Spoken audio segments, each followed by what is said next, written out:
Hola, ¿qué tal? Bienvenidos a Disruptiva, el espacio de la transformación, la innovación y el liderazgo, aquí en Telamiga Internacional. Hoy con un programa muy especial relacionado con la geopolítica en el continente. Bienvenidos. Nuevas miradas y nuevos enfoques se construyen en esta geopolítica internacional. Así nos lo presenta el académico Alfonso López.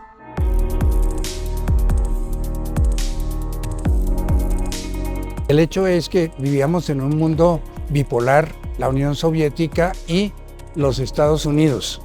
En 1991 se disuelve la Unión Soviética, y entonces queda solamente un poder hegemónico, los Estados Unidos, que le imponen su voluntad al mundo y todo el mundo dependía de los Estados Unidos. Eso por un lado.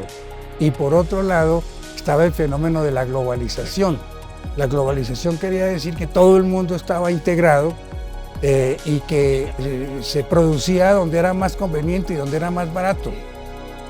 Ahora se ha puesto fin a ambos procesos. Por un lado, el mundo unipolar se termina con el auge de China, que de un día para otro se ha convertido en la segunda potencia mundial y va camino de ser la primera en tamaño. Y por otro lado, pues, una potencia militar que es el desafío hoy día del Occidente y de los Estados Unidos, y más ahora que de facto está aliada con Rusia, con los inmensos recursos naturales que tiene Rusia.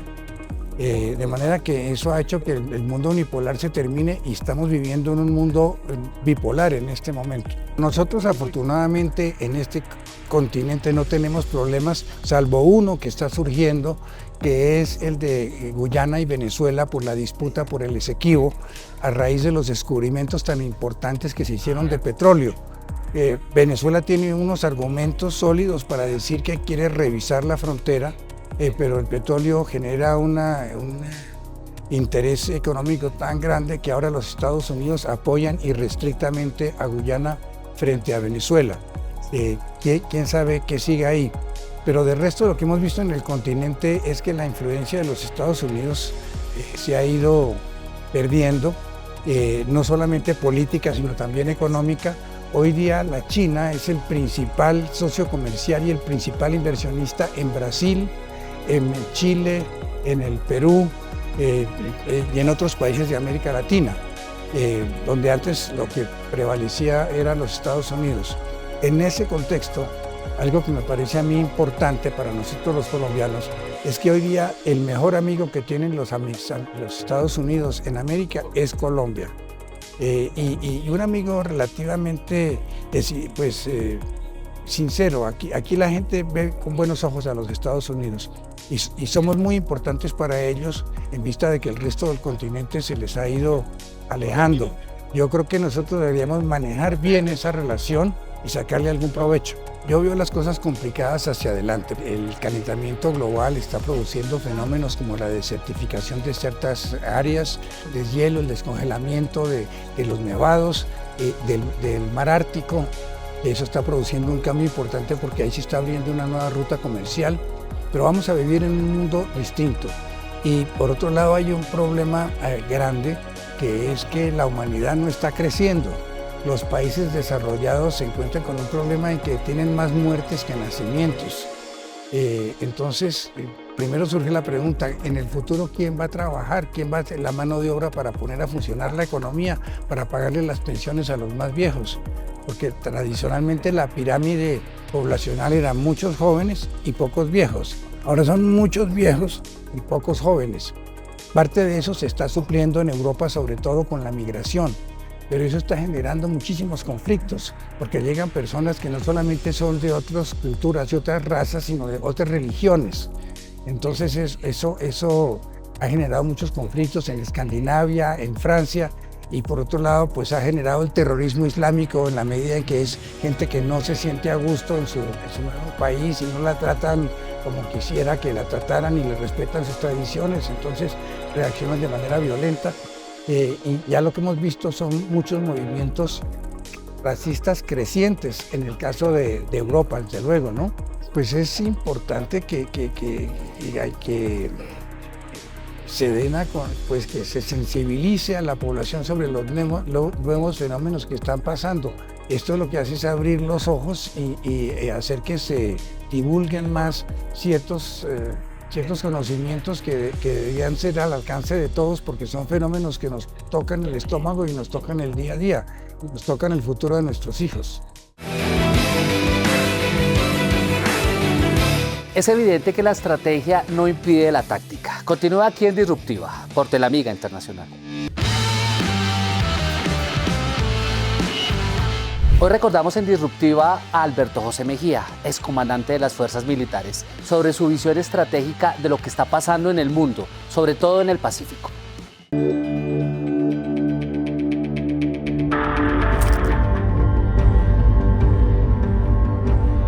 Muchos países de la región llaman el Indo-Pacífico, que es esa área geográfica que cubre pues todo el Océano Índico y todo el Pacífico, todo el sudeste asiático, pero también toda la costa oriental de Asia. Por supuesto incluye a Oceanía en este concepto y básicamente pues el análisis que hemos hecho es cuál es la relación primero de Latinoamérica con el Indo-Pacífico, después la relación específicamente de Colombia, los impactos y efectos de esa relación con esta región, pero el mar de posibilidades que se abren allí para nuestra economía, nuestro comercio y en fin para todo el portafolio del Estado colombiano. Entonces lo que estamos diciendo es una región donde está el 60% de la población mundial, donde se mueven las principales fuerzas del mercado, donde las principales potencias del mundo están mirando para insertarse cada día más, donde ya tenemos unos tratados con algunos de estos países, como por ejemplo Corea y Japón, pero las oportunidades están allí y Colombia tiene la capacidad y la posibilidad, la fortaleza como país, como nación, de insertarse en esta región y de ampliar el portafolio no solamente de su relación política y diplomática, sino muy puntualmente de su proyección económica y de mercado. Indudablemente allí hay una lucha de diferentes estados por tratar de, por un lado, ayudar a la región y por otro lado, de tener más acceso y más control. Puntualmente, la lucha principal está entre la visión de los Estados Unidos versus la visión de China. Entonces, esto ha hecho que se creen y se fortalezcan, por ejemplo, alianzas de tipo comercial, pero también alianzas desde el punto de vista de la seguridad estratégica de los países.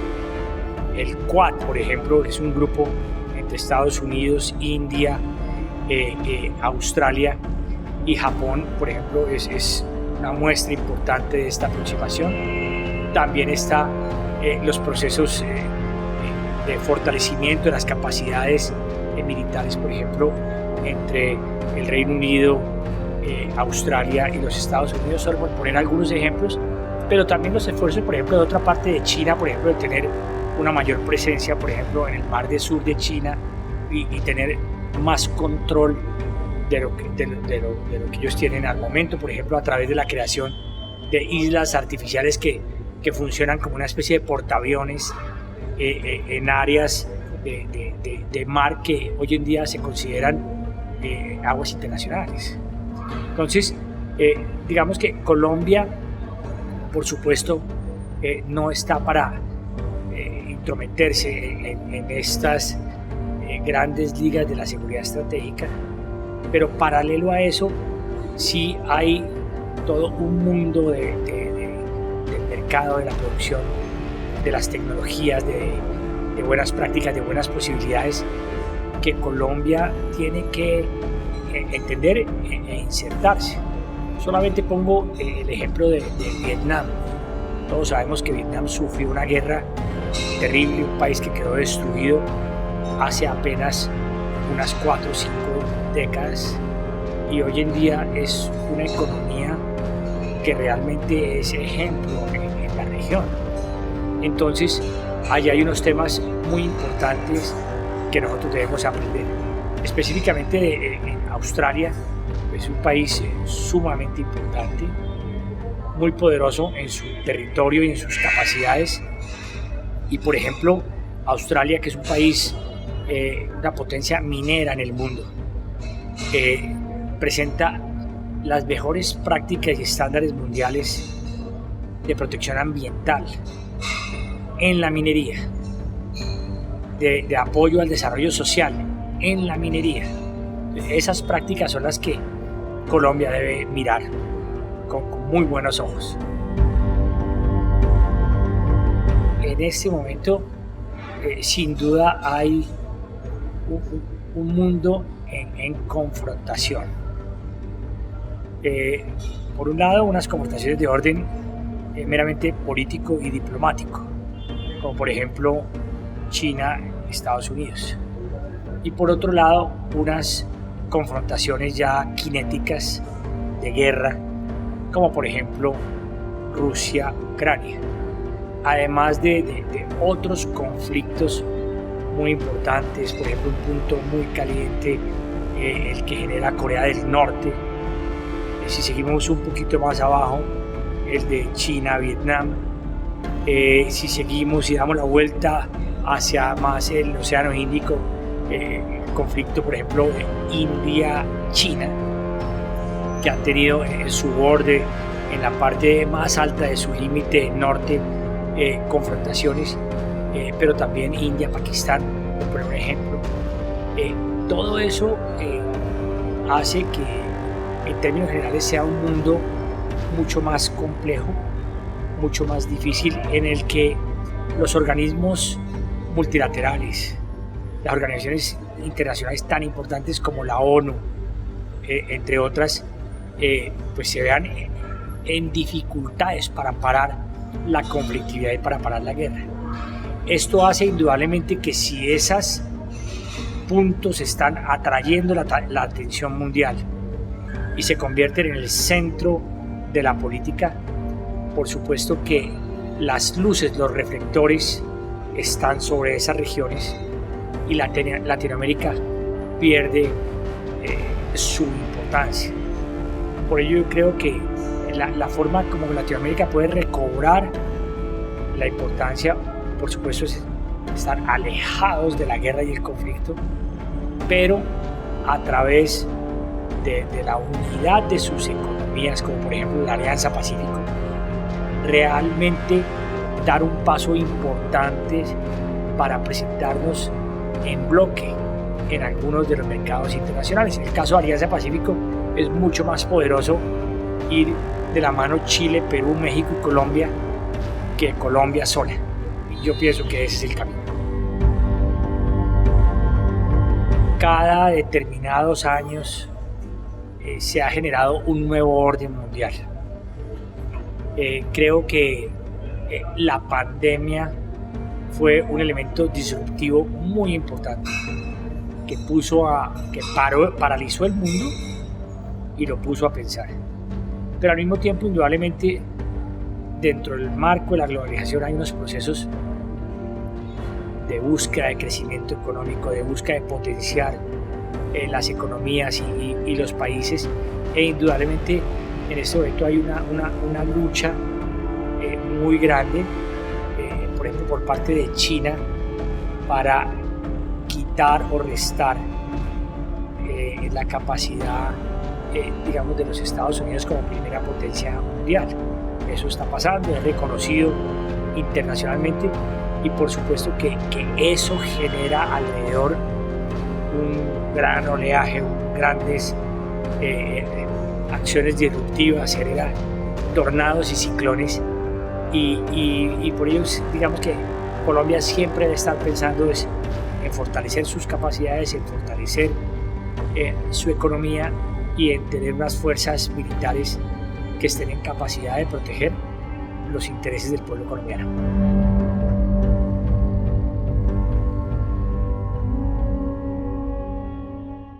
En medio del caos también existe la oportunidad. Continúa aquí en Disruptiva por Telamiga Internacional.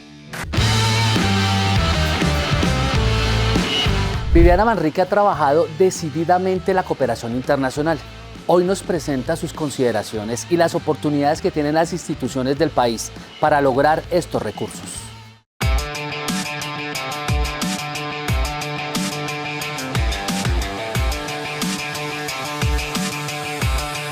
esta es una herramienta de política exterior que existe en Colombia y pues obviamente en el mundo, que está relacionada con la gestión de programas, proyectos e iniciativas por los gobiernos para impulsar intercambios de cooperación técnica entre los países que tienen similar desarrollo. En el caso de Colombia, con países iguales en materia de renta media, que son países emergentes y que intercambian experiencias a través de proyectos de cooperación. Este es un esquema que existe liderado por la Cancillería, por el Ministerio de Relaciones Exteriores de Colombia y en articulación por su digamos como el actor técnico, que es la Agencia Presidencial de Cooperación, APC Colombia.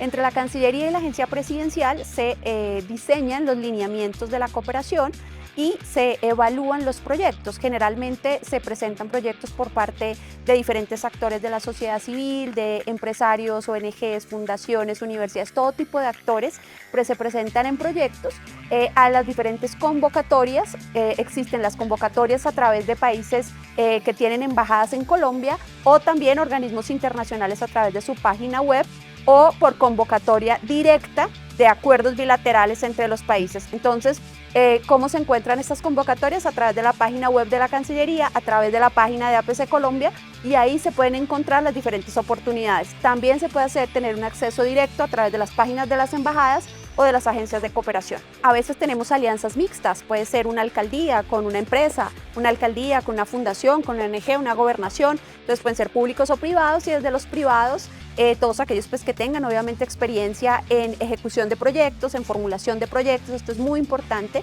porque cuando se evalúan los proyectos la idea es que la gente tenga experiencia en ejecución y formulación de proyectos. Entonces, más que el tipo de actor, es aquellos que puedan tener organizaciones públicas o privadas que tengan experiencia en ejecutar proyectos. Realmente la participación es muy baja porque se ha estructurado como en un bloque de actores. Entonces, comúnmente son las fundaciones, las ONGs, las que están entrenadas, las que tienen la experticia para formular proyectos, pero ha faltado mucho que se pueda trabajar más con el sector privado, con las empresas, que es lo que se denominan los mecanismos innovadores de cooperación, donde pueden aspirar a este tipo de recursos, pero que no los conocen y que no se atreven a presentarse. Entonces yo creo que sí hace falta, es una participación muy baja para las capacidades que se tienen en Colombia. Yo creo que es muy importante la formación y la capacitación, porque encontramos, este es un tema muy técnico, entonces no basta con aspirar a las convocatorias, sino tener la experticia para poder aspirar y ganar una convocatoria. Entonces vale la pena que estos emprendedores, estos empresarios se formen en temas de cooperación internacional. En Colombia hay universidades con una formación muy interesante en materia de cooperación y que vale la pena que preparen a sus empleados en formulación de proyectos de cooperación internacional. No es lo mismo formular proyectos de política pública, no es lo mismo aspirar a una licitación pública que trabajar en cooperación internacional. Entonces vale la pena que trabajen, que se formen, que se capaciten su talento humano en temas de cooperación, porque vale la pena que con un personal capacitado puedan aspirar a este mercado infinito de recursos en dinero y en especie que es la cooperación internacional. Alfredo Molina ha estudiado durante muchos años los fenómenos geopolíticos, sociales y económicos de la humanidad y hoy en Disruptiva presenta sus conclusiones.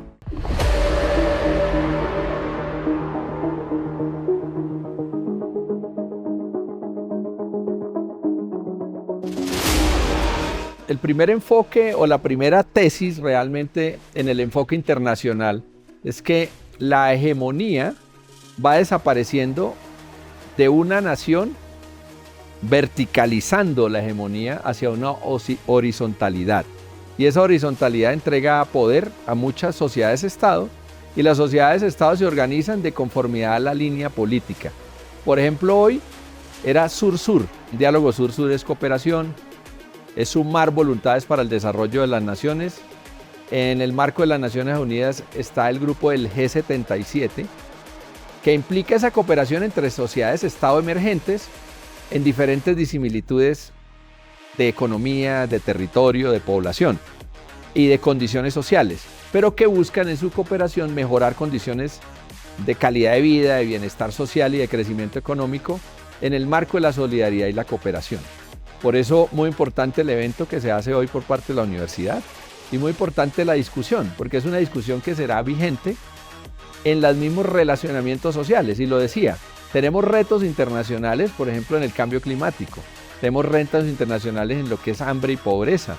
Tenemos retos internacionales en lo que son condiciones de calidad de vida de los seres humanos. Habitabilidad, agua potable, saneamiento básico, educación, salud. Esos elementos son los centrales y tenemos que seguir organizando las casas, sociedad, Estado, nación a partir de los elementos centrales del desarrollo y la dignidad humana.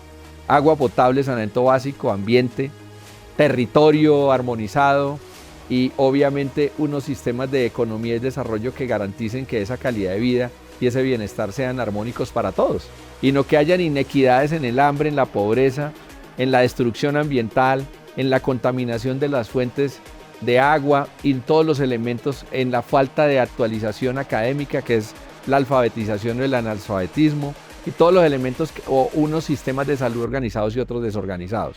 Esos temas tienen que ser realmente el reto internacional junto a la paz como el elemento central de armonía, de estar en las sociedades-estado reguladas, tranquilizadas y no agrediéndonos, porque el valor supremo de todos como sociedad debe ser la vida y nosotros mismos nos la arrebatamos a partir de un criterio en materia del conflicto, que puede ser por territorio, por religión o por problemas o posiciones políticas, y eso debe desaparecer en el mundo como un reto supremo. En unos temas se avanza, en otros temas se decrece, y la realidad fáctica es lo que estamos viendo hoy en el mundo en las noticias.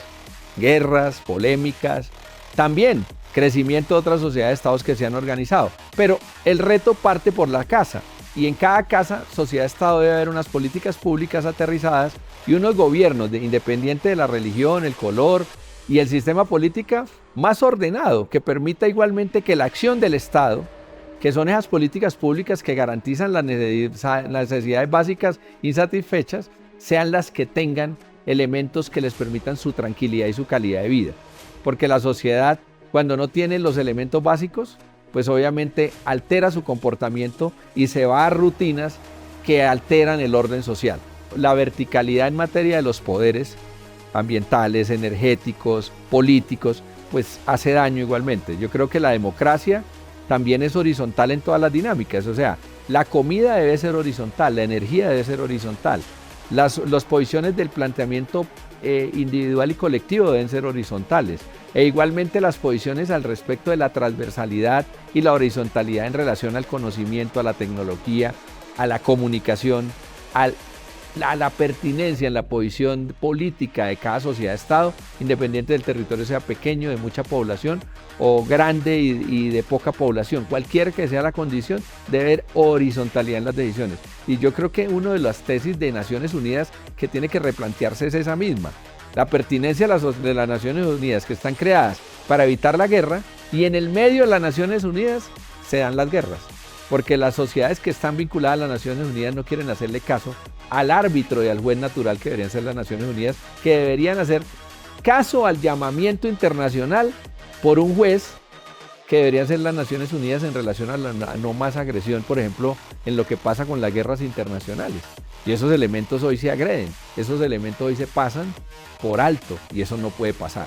Por eso la pertinencia podría ser muy filosófico y también ser muy altruista el objetivo. Pero yo creo que las Naciones Unidas también están creadas para eso. Y usted mira en la tesis de Naciones Unidas para qué se crearon y cómo así que en el marco de sociedades-estado que se sientan a discutir, hoy se presentan los territorios en las poblaciones guerras. Eso es un tema que no está bien y que las democracias deben ser supra. Y esas democracias supra deben armonizar lo que se vuelve antidemocrático en lo local. Gracias por acompañarnos en Disruptiva, el espacio de la transformación, la innovación y el liderazgo aquí en Telamiga Internacional. Nos volveremos a ver dentro de 8 días con más temas relacionados con la transformación. Hasta entonces.